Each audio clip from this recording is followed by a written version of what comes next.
Hey everyone, and welcome to my Knife of Never Letting Go reading vlog.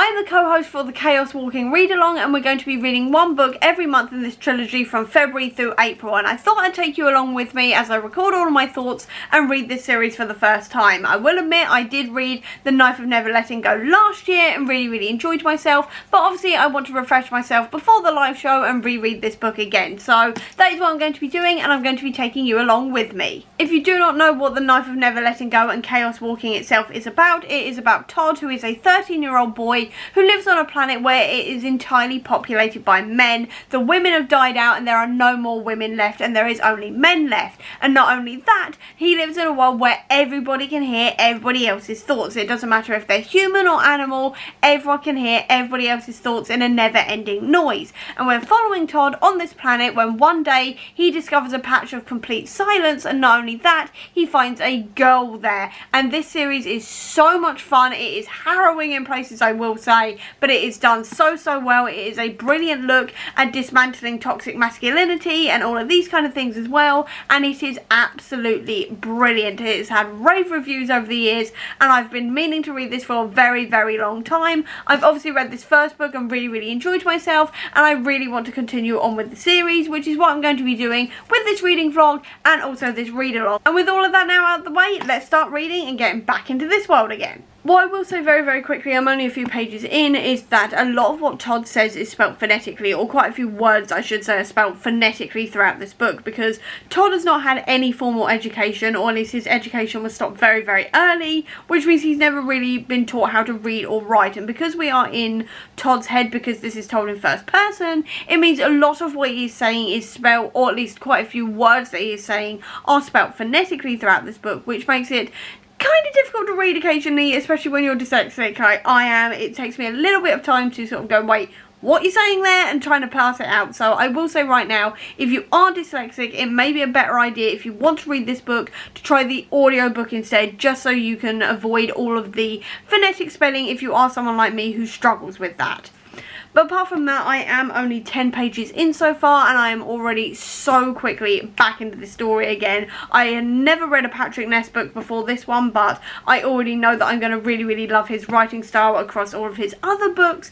And I also think this has done a really good job of really sort of putting you straight into the middle of the story while also building the world around it, because it's already mentioned the virus that they get that means that they can then hear the noise. You also get that feeling of what it's like to be in this place as well, because obviously Todd is talking about the fact that he has been excluded this whole time because he is younger than everybody else and he isn't yet a man because he's still a month off from being 13, all of this kind of thing. And I just think it's a really well done way of explaining the world and putting you right in there and letting you learn how the world works and everything else without being completely overbearing or too confusing. So just wanted to quickly point that out because I do think it is worth mentioning, and then also just my general thoughts on the first few pages. One thing I really love about this book also is how the noise is written, so you can sort of see it and it's all sort of all on top of each other, and it's such a good way of showing how the noise is written, but then also how a lot of it is actually done in different fonts as well, so you can kind of pick out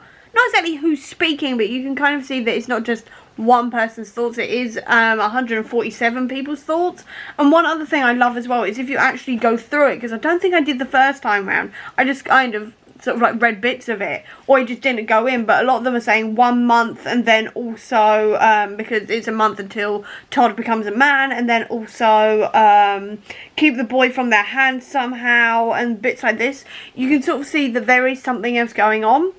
And obviously you don't pick up on it the first time round you read it, but I can definitely see sort of like these little hints that something more is going on now, because obviously this is a reread for me, and I just really love generally how the noise is written on this. I just really love it. One thing I always forget about this book, or when I'm reading this book, is that everyone else around Todd, or a lot of the people around Todd, are just teenagers, because he's always talking about becoming a man, and in my mind that means like 18, 19, 20, not 13 years old. And he's saying obviously the sheriff, who is only 2 years older than him, I always expect him to be like 21 or something, but he's actually only 15 years old.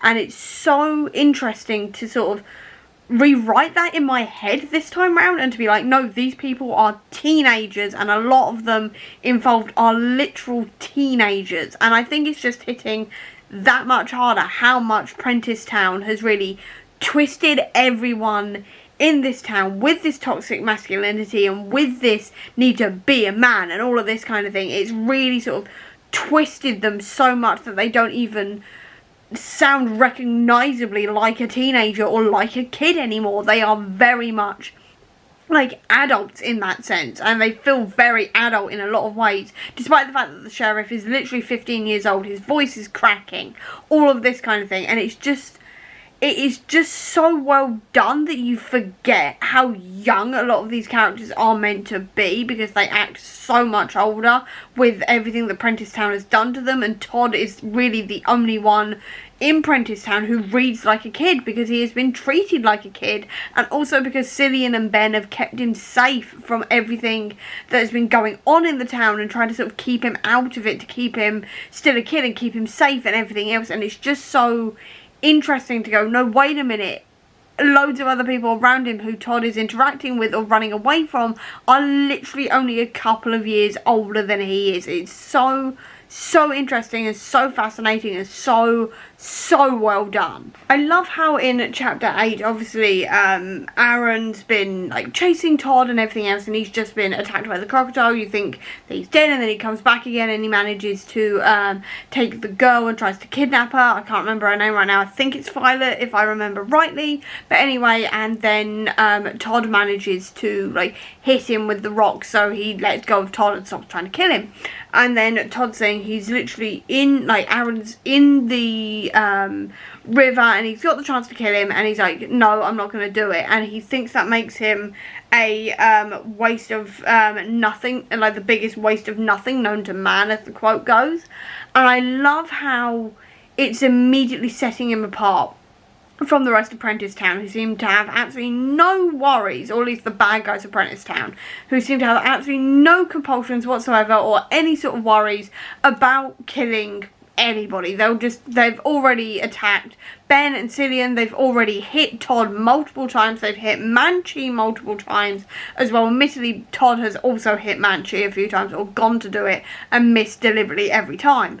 But it's like everybody else is just so willing and so used to violence that they just do it like it's breathing, essentially, because they've already hit Todd multiple times, like I said, and everything else, and they've already shot at, or at the very least, if not killed, Cillian and Ben. So it's really interesting to see then Todd go, no, I won't kill him because the river's probably going to do it, he's already injured, he won't get back up again. Obviously he does, but it's really interesting to see Todd go, no, I'm not going to do that. And then also to think himself as the biggest waste of space known to mankind because he won't do that.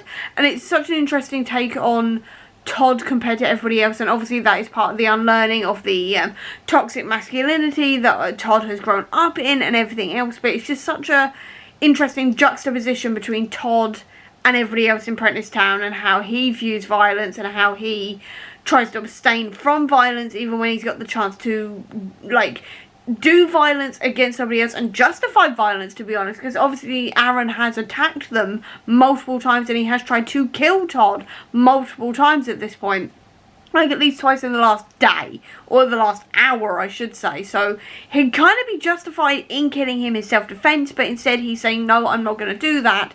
And he steps away from that and goes, no, I'm not going to do it. So I find it just so interesting, that juxtaposition between Todd and everybody else. And obviously what that comments about toxic masculinity and everything else, and the starting of the unlearning of that. So yesterday I got up to part 3, so we've just gotten past the bit where Viola and Todd are having to run across the bridge and try to destroy the bridge, because the mayor and everybody is after them and they're like trying to get across the bridge as well. And that whole moment is so tense. I absolutely loved it. I was on the edge of my seat even the second time reading it, and I didn't want to put it down. And what I love as well, or not love, but I sort of really appreciated, I should say, and loved it in a way anyway, just how Todd reacts to that moment, because he starts like, obviously he's really panicked and everything else, because the knife is not cutting away at the like rope or anything else so the bridge isn't going down. And then he turns to Viola and he explodes at her, saying like, you're nothing, you're empty, you're nothing but emptiness, there's nothing in you, you're empty and nothing, and we're going to die for nothing. And he's saying like, I have to raise my fists to her, I have to hit her, I have to beat her, I have to make her ruddy silence stop before it swallows me and the whole effing world. And then he turns around and punches himself in the face. And what I love about that is, obviously this is such a damning indictment as to how he's been raised, because obviously everyone around him hits him. You know, like maybe not Ben and Cillian, but obviously Aaron hits him and other people have hit him multiple times throughout here, and it's very, very obvious that he has spent most of his life just being hit for various reasons by various people around him. So he, like, that's what his automatic reaction is like, I've got to hit her. And seeing him then turn that round on himself, while that is definitely not the healthy idea or the healthy way of going about this, it's so interesting to see him then turn that on himself instead, and then hit himself in the face repeatedly, instead of hitting her and turning it on her instead. And I think that's just such an interesting way of doing things and twisting it around, and still sort of showing how Todd's been brought up in this hyper masculine world where everybody just hits each other and drinks all their problems away and everything else, and they don't sort of express themselves in any other way apart from through violence. And it's so interesting to see him not turn that against somebody else, but then to turn it against himself. And it also comes out as well whenever he's like, I go to kick Manchi, but then he doesn't actually do it. He always deliberately misses. Whereas everybody else hits Manchi themselves and doesn't sort of like pretend to do it or move out the way so it doesn't hit him or anything else. They just hit the dog as well. And it's just so indicative of this world that everybody just immediately resorts to violence. No matter what happens, violence is always the answer in this world. And I just think that's such an interesting sort of take on this, and to see how Todd's going, no, I don't want to like do that, but I must do it, but I don't want to. And it's this kind of push and pull. I find it just so interesting. I'm kind of rambling. I've been talking about this for 3 minutes now apparently, but it's just, I just find this so interesting, and it's working so much better for me the second time round because I'm catching all of these things even more and thinking about it even more than I was the first time round. So I just wanted to say that. And I just think it is absolutely brilliant, and that whole scene is done masterfully, especially with all of that going on, and then also keeping that tension up as well, because you're like, oh god, they are going to get caught and they're going to die. So I just think it's so brilliantly done. I think that is actually one of my favourite scenes of the book so far. And my point's just been proven again with this line here, because he's talking about how Viola has a different accent, and he's saying that her lips make different kinds of outlines for the letters, like they're swooping down on them from above, pushing them into shape, telling them what to say. In Prentice Town, everyone talks like they're sneaking up on their words, ready to club them from behind. And I think, again, that is such an interesting take on it, and like a way to explain it as well, because obviously, again, Prentice Town is an inherently violent place to be, and very, very angry and violent, and like it says, it's like they're sneaking up to club the words from behind every time they talk. Whereas with Viola, it's like she is in control and she's telling the words what to say and everything else, and she's much more sort of in charge of her words and her feelings and things like this. And I just, again, it's just so well done how they do this throughout this book. Patrick Ness, this is my first Patrick Ness series, my first Patrick Ness book of all time, and this is definitely not going to be the only series or book of his I read, definitely, because this is masterful, and I cannot wait to see what else he's going to do throughout the rest of the series and through his other books as well. I'm now up to chapter 19, and they've just reached Far Branch and everything else, and it's so interesting seeing Todd react to Far Branch and how different they are to Prentice Town, or not just because they're women, but also there's a lot of women there and children there, but also because it's just so much calmer in Far Branch. And it's so interesting to see him try to work this out, and seeing how he is comparing his life to the life that there is there and everything else. I just find it so interesting. And then also seeing the hints that everything Todd knows is a lie, because obviously he has been lied to by everyone in Prentice Town about what happened with the war, what happened with the women, the idea that the germ that gave them the noise actually killed the women and everything else. It's so interesting seeing him slowly start to unravel it. One thing I really enjoy about this book is how all of the different animals have different noises, and how they communicate is very different, and their noise all sounds different from each other. So it's not just humans who have very, very different thought patterns and different fonts and things like this. The animals do as well, because obviously Manchi can say 2 or 3 words that in like a very short sentence, and sometimes just says a word to communicate. You've then got the sheep who just say sheep over and over again, and then when they're going through the herd and Todd and Viola are being taken through the herd by Wilf, the cow-like things, I'm going to say the cow-like things, are saying the word here in a very melodic song. And I really love how Patrick Ness has really differentiated between different like animals and how they think and everything else. I just think that was really, really clever, and I really wanted to quickly point that out because I absolutely love that about this book. Aaron always seems to catch up with them, and I do not know how he did it. Obviously, you've got the mayor's son, the 15-year-old, who's already caught up with them and has tried to, like, take them in and everything else, and has done the whole, you only keep a woman alive if she's a whore, otherwise you kill her thing.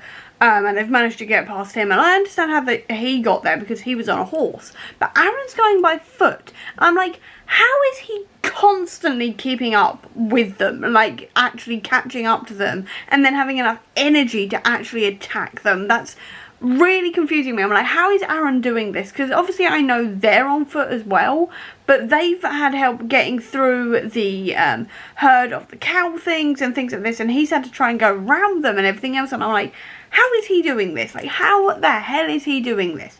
Also, chapter 25 as well, which is the one I just read, which is the end of part 4, where Todd kills the spackle, is so hard-hitting with everything he's gone through before, and saying like how he's always hesitating before he can make the final blow. He's always hesitated, and then the one time he was told, do not do that, like, this is a helpless being, he's given in to that urge and he has killed something. And that whole scene is so hard hitting. I don't even have the words to describe it, to be honest. It is so unbelievably like hard to read, and I do not have the literary analysis to be able to explain this properly, but I did love that scene, and like Todd's reaction to that and Viola's reaction to that, and what it means for Todd as a person now as well. It just, oh, it was so good. It's so good. This book is so good. That's all I've got. This book is absolutely incredible, and I regret not reading this when this was coming out, because this series is so good, or at least this book is so good, and if the other two are going to be as good, which I've heard they are, if not better, I am so excited to see where this is going to go, because this is, the commentary this is having on like toxic masculinity and everything else is just incredible. I love it. Essentially, I absolutely love it, but I do want to know how the hell Aaron keeps on catching up to them. No matter what, Aaron catches up to them. I'm like, how are you doing this? And also, why? You know, because obviously they're saying because Todd isn't a killer, and they want to make him like one of them and things like this. And I'm trying to remember if that is actually the case. I can't quite remember. It's been a while since I read this for the first time, but it's just like Aaron is like a cockroach in the sense that you can't get rid of him. He constantly keeps on coming back, and I'm like, how? He should be dead by now. He absolutely should be dead by now, and he is somehow not. I was putting off that chapter. I was putting off chapter 31. Still got me. Just the way Aaron takes Manchi and snaps his neck. Because he's like, Todd is either the girl or the dog, and they're caught in the river. And they can't do anything. They can't stop the boat or anything else. Even though they're so tired and they're so ill. Because obviously Todd's got a raging infection from the stab wound. And Viola has been drugged and everything else. And they can't stop it. And Manchi dies. I was putting off that chapter. I knew it was coming. I knew it was coming because obviously I've read the book before, and even before I read the book I knew that something was going to happen to the dog, because I'd seen someone else's vlog a few years ago where they mentioned something happened to the dog, and still got me. Still got me. That is possibly the saddest scene of this book. I think it is the saddest scene of the entire book. And the truth is now out that the men of Prentice Town killed all of the women because they couldn't stand the fact that they had no idea what the women were thinking, because they weren't affected by the noise the same way they were. And everyone is now seen as complicit in it, even if they didn't take part in the uprising or anything else. And the rest of the world has decided that if a Prentice Town man appears, they are executed on sight. But the mayor wants to spread out Prentice Town throughout the rest of New World and take it over. And I mean, I love how this was built up throughout the entire book, where you get these hints and things in the noise of Todd going, yeah, but no, that can't be right, but you never quite know what he's going to say. You get an idea of what it could be, but you never quite know until this moment. And I love how that was built up throughout this book with this, oh, what could it actually be? What did they actually do? And you get to make your own conclusions before they are either confirmed or denied in that moment. And I just love how that was done. I really, really love how that was done. I know I say this a lot, but seriously, how does Aaron keep on finding them? Like, he is constantly, like, managing to keep up with them and stuff. And obviously, he's gone down the river this time, which, to be honest, Todd and Viola should have done themselves. Because obviously they knew how quick it was to go through the river, but there we go. And obviously, he's used the river, but I'm like, how is this guy still alive? He's been attacked by a crocodile. He's had half of his face ripped off. He's had his nose ripped off now. He's wandering through wilderness and having to, like, eat and sleep and everything else outside and trying to find stuff to eat outside and, like, hunt and everything else. And he's still going. And I'm like, how are you doing this? How have you not bled to death yet or got some major infection that has killed you off? Like, how is Aaron still going? Seriously, how is Aaron still going? He's like the Terminator. That's what I'm going to say. He's like the T-100. You know the one from Terminator 2, the metal, like, melty one? He's like that one. He's like that Terminator because he just keeps on going no matter what hits him. I will say I'm not entirely sure how I feel about Aaron's reasoning around this, because he's saying, oh yeah, the reason why boys become men is because they kill someone else in Prentice Town, and they always kill someone who's tried to leave or just someone they don't really like and things like this in Prentice Town, and then say to the others, oh yeah, he's disappeared, he's gone off, when actually it's a boy who's just turned 13, he kills that person, so then they're all complicit, they've all fallen, and they're all part of this army now, God's perfect army, so they can then go forth and then take over the rest of the New World. And they're saying that Todd was the last one because he was the youngest, but he's also the one who was going to be the most meaningful one because he was so innocent and he was kept away from all of this, and also because he's the one who hesitates to kill anyone, and the plan all along was that they were going to kill Ben and make Todd so angry he then kills Aaron. And so then he's part of the army. And I don't know if that's me just not quite getting the metaphor or the reasoning behind that, but I will say I am sat here going, but why are you doing this? This makes no sense in my brain. Or it makes very little sense in my brain. And I'm like, but why are you doing that when there's no, like, why? That's the thing that's getting me, is I'm just constantly going, yeah, but why? And I cannot wait to discuss this in the live show with everyone, because I know that everyone's going to have a lot of thoughts on this, and I really cannot wait to sort of discuss that bit in the live show. But me, at the moment, is just sat here going, but why? What I will say as well, though, is I really like that it was Viola who killed Aaron in the end, and not Todd, because I feel like that's quite symbolic of still Todd's character and who Todd is and everything else. So I really quite like that it was Viola who did the killing of Aaron in the end, because she's got as much reason as Todd to kill him, and I'm kind of glad that she did it, and it wasn't entirely on Todd. And to be honest, it was also because that wasn't how Aaron was planning it, and I'm glad that he didn't get his final wish. Just because the guy's an arsehole, he deserved everything that was coming to him, and I'm glad he didn't get his final wish. I've just finished the main story. I do have a short story right at the end that I'll read in a second and talk about it in a minute, but that ending is so unbelievably good, because you think they're safe now because they've gotten rid of Aaron, and then Davy Prentice is there and he shoots Viola, and you've just got this massive moment of going, oh god, Viola's gonna die, because what are they gonna do now? They manage to get rid of Davy, and they get down to Haven, and Prentice is already there, and he's taken over, and he's now calling himself President Prentice, and they're now in New Prentice Town, and they've won, and that is how it ends. And I'm like, how where is this going to go? I've got no idea where this is going to go because I haven't read the next 2 books. I've got no idea whatsoever what's going to happen now, how this is going to get fixed, if Viola's even going to survive, anything else, I don't know. And I'm just like, oh my god, like this, oh my god, I've just got the words oh my god, because that ending is so good,